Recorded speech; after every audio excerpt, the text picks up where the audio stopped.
নমস্কার। ইনফোলিপের বাণী কথা পর্বে সকলকে স্বাগত। আজ দিনটি সমাপ্ত করব স্বামী অদ্বৈতানন্দ মহারাজের কিছু ঘটনার মধ্যে দিয়ে। স্বামী অদ্বৈতানন্দ মহারাজের সত্যের প্রতি অগাধ শ্রদ্ধা ছিল। একবার ঠাকুরের পেটের অসুখ হলে জনৈক কবিরাজ ঠাকুরকে 3টি লেবু খেতে বলেন। ঠাকুর গোপালদাকে 3টি লেবু আনতে বললে গোপালদা অনেকগুলি লেবু নিয়ে আসেন। সত্যের জীবন্ত বিগ্রহ ঠাকুর 3টি মাত্র লেবু নিয়ে বাকি লেবু ফিরিয়ে দিলেন।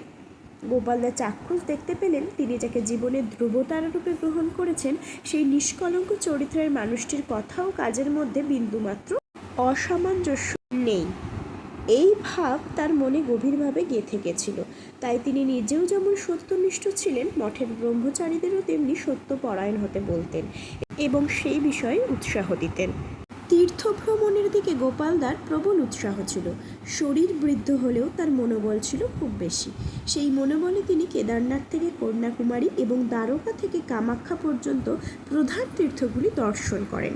1890 খ্রিস্টাব্দের মার্চ মাসে তিনি শ্রী মাকে নিয়ে গয়াধামে যান। তারপর 1898-এর 23শে মার্চ স্বামী সুবোধানন্দ ও নির্মলানন্দ মহারাজের সঙ্গে মঠে ফিরে আসেন। শেষ বয়স পর্যন্ত সামান্য কিছু ব্যায়াম করতেন বলে তার শরীর মোটামুটি ভালোই ছিল। অপরের মুখাপেক্ষী হয়ে থাকা তিনি পছন্দ করতেন না। নিজের সমস্ত কাজ নিজে করার মধ্যেই তিনি তৃপ্তি পেতেন।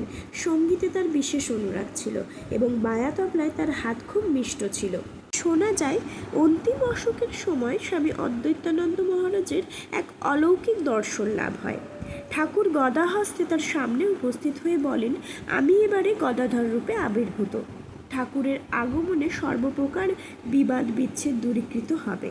ঠাকুর গদাধর মূর্তিতে সেদিন এই ইঙ্গিতই করেছিলেন। ঠাকুরের পিতৃদত্ত নাম ছিল গদাধর। 1909 খ্রিস্টাব্দের 28শে ডিসেম্বর মঙ্গলবার বেলা 4:30 সময় গোপাল দাদা স্বধামে গমন করেছিলেন। সামান্য জ্বর হয়েছিল মাত্র। কেউ বুঝতেই পারেননি যে এত শীঘ্র তিনি দেহ রক্ষা করবেন। শেষ সময়ের মুখকান্তি অতি সুন্দর ছিল। সে সময় মতি ডাক্তার উপস্থিত ছিলেন। লেবু দুধ খেলেন। মতিবাবুকে নমস্কার করে হাসতে হাসতে দেহত্যাগ করেন। 81 বছর বয়সে ইহলোক পরিত্যাগ করে স্বামী অদ্বৈতানন্দ মহারাজ বাঞ্ছিত ধামে চলে গেলেন, কিন্তু পিছনে রেখে গেলেন পরবর্তী সন্ন্যাসী সঙ্গের জন্য একখানি অনুকরণীয় আদর্শ জীবন। আমি অদ্বৈতানন্দ মহারাজের ঘটনাগুলি বিগত কয়েকটি পর্বে তুলে ধরার চেষ্টা করলাম। আজ তা সমাপ্ত করলাম। সকলে ভালো থাকবেন, সুস্থ থাকবেন, আনন্দে থাকবেন। ঠাকুর, মা, স্বামীজি, গুরুদেবের চরণে প্রণাম জানাই। সকলকে শুভরাত্রি। ধন্যবাদ।